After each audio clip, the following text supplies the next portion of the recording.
आमच्या युद्ध ड्रग्स विरुद्ध.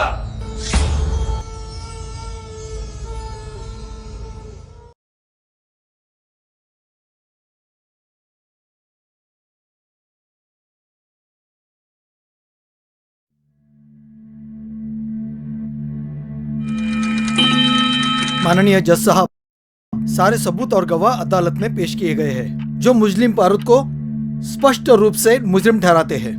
माननीय जज साहब, मेरी आपसे विनती है कि आप पूरे विवेक बुद्धि के साथ एक कड़ा फैसला सुनाकर इन जहर बेचने वाले दरिंदों को एक कड़ा सबक सिखाएं. Objection milord. सरकार पक्ष ने सारे सबूत पेश तो किए हैं, लेकिन उन्हें दिखाने का तरीका गलत है. मेरी माननीय न्यायालय से दरखास्त है कि इस सारे मामले को अभ्यासपूर्ण, नए और सही तरीके से देखा जाए तथा इन सबूतों की दोबारा छानबीन की जाए. मुझे सिर्फ लगता ही नहीं, मुझे पूरा विश्वास है जज साहब कि ये फिर से छानबीन करने वाली बातें अदालत को गुमराह करने वाली और अदालत का वक्त जाया करने वाली होगी. अदालत को कौन गुमराह कर रहा है और अदालत का वक्त कौन जाया कर रहा है, इसे आने वाले वक्त पर छोड़ दीजिए वकील साहब. आज का हर एक पल न्याय चाहता है, जीवन की अमूल्यता को समझना और समझाना चाहता है. किस दृष्टिकोण की बात कर रही है मैडम आप? और किस न्याय की और किस जीवन मूल्य की बात कर रहे हैं आप? सारे सबूत आरोपी पारद के खिलाफ है जज साहब, और आरोपी पारद ने खुद अपना गुनाह कबूल कर लिया है. माननीय जज साहब, माना मेरा क्लाइंट पारद ड्रग्स एडिक्ट था, जिसने उसका मित्र जगदीश उर्फ पिंट्या का खून किया. वो ड्रग्स एडिक्शन के बीमारी से परेशान था और इसी बीमारी से बाहर आकर पारद एक सामान्य इज्जत भरी जिंदगी जी रहा था. फिर वही घिसी पीटी बातें ma'am. Let me complete mister public prosecutor, let me complete. हाँ तो माननीय जज साहब, यह रही जगदीश उर्फ पिंट्या की जुर्म भरी प्रोफाइल. जिसका खून हुआ है वह जगदीश उर्फ पिंट्या एक बहुत बड़ा ड्रग्स स्मगलर था. उसके पास हेरोइन, कोकेन जैसे क्लास ए ड्रग्स मिले हैं. उसके नाम 2 खून, 9 साइबर क्राइम तथा 4 अपहरण की केसेस दर्ज है और इसीलिए वो फरार था. इस भागदौड़ भरी और डर भरी जिंदगी से अपने आप को बचाने हेतु मेरे भोले भाले इनोसेंट क्लाइंट पारद को फांसने की कोशिश की. वाह मैडम वाह. वकील नहीं बल्कि किसी फिल्म की स्क्रिप्ट राइटर होना चाहिए था. क्या स्टोरी बनाई आपने. मुझे तो स्टार्ट टू एंड तक पूरी फिल्म नजर आई, जिसमें अपने खूनी और ये स्मगलर पारद को विलन नहीं बल्कि एक इनोसेंट हीरो बना दिया है. वाह.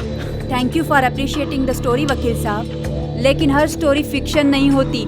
ये देखो, आप दोनों से मैं रिक्वेस्ट करता हूँ, जो भी बात करनी है ना, टू दी पॉइंट बात करो.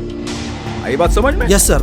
I am on my point only जज साहब. अब मैं मेरा अगला गवाह पारद के भाई अमृत को बुलाने की इजाजत चाहती हूँ. इजाजत है. हाँ जज साहब, मैं भी उसी माहौल में पला बड़ा हूँ जहाँ मेरा भाई पारद. हाँ जज साहब, मैं उसी माहौल में पला बड़ा हूँ जहाँ मेरे पिताजी के नशे से तंग आकर मेरी माँ ने खुदकुशी कर ली थी. हाँ जज साहब, मैं उसी माहौल में पला बड़ा हूँ जहाँ आज भी नशा करना, नशा बेचना, नशे में ही रहना ये आम बात है.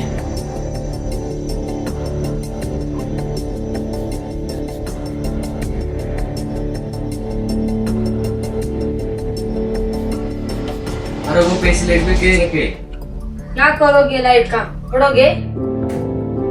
जा बारह जा.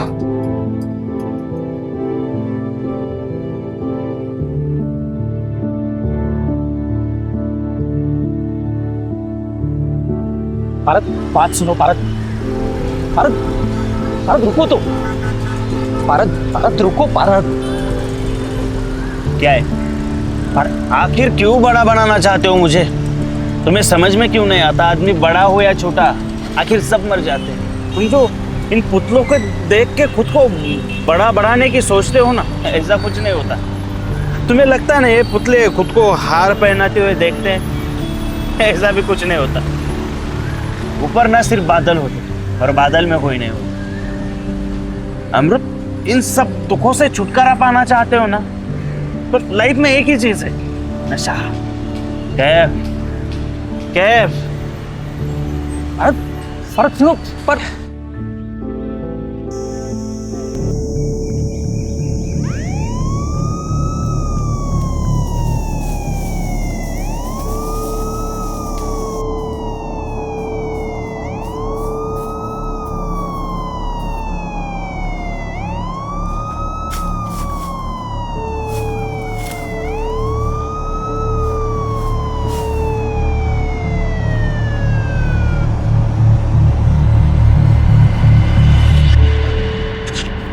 भैया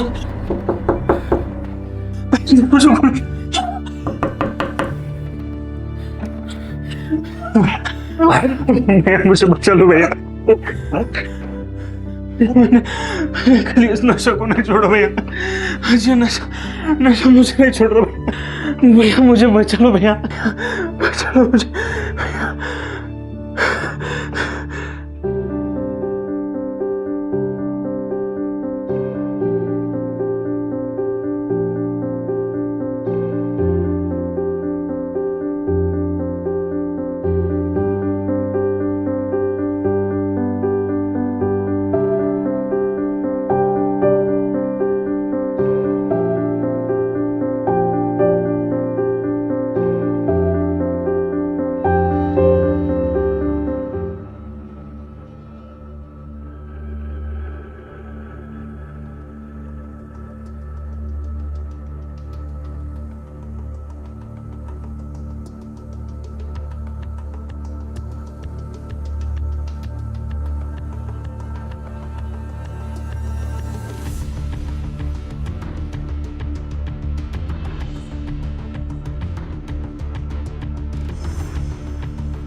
भैया भैया मैंने मार दिया उसको भैया, वो गलती से मर गया।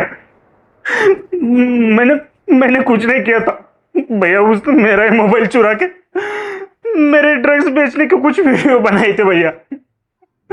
मेरे मोबाइल से पॉर्न साइट चला रहा था और वही पुलिस को देने की बात कर रहा था भैया। मेरे छोटे छोटे बच्चे हैं भैया, मुझे बचा लो।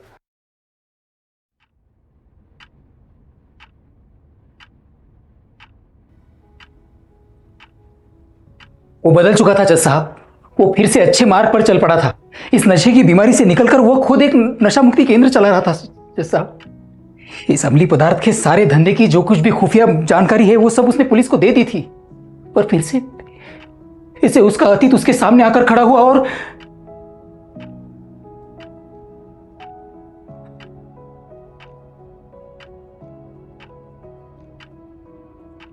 मुझे व्यक्तिगत तौर पर आरोपी पारद के प्रति पूरी सहानुभूति है, पर कानून कानून है, गुनाह गुनाह। सहानुभूति के साथ कर्तव्य और जिम्मेदारी भी न्याय का ही हिस्सा है। नशाखोरी केवल व्यक्तिगत बीमारी नहीं है, ये तो सामाजिक बीमारी है। नशाखोरी केवल एक व्यक्ति, कुटुंब या परिवार पर असर नहीं करती, बल्कि पूरे समाज पर असर करती है। इसलिए सारे सबूत, बयानों को मद्देनजर रखते हुए अम्लीय पदार्थ सेवन कायदा 1985 अर्थात NDPS एक्ट 1985 धारा 8/21 अनुसार आरोपी पारद को मुजरिम ठहराते हुए 10 साल का कठोर कारावास सुनाया जाता है। साथ ही में मुजरिम पारद को 1 लाख रुपए जुर्माना की सजा से दंडित किया जाता है।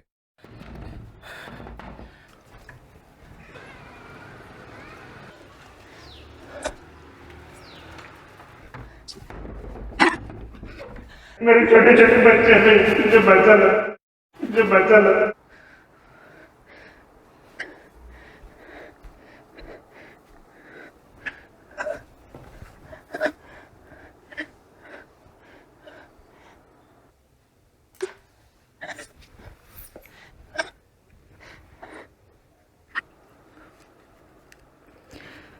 वापिस आ जाओ भारत, वापिस आ जाओ।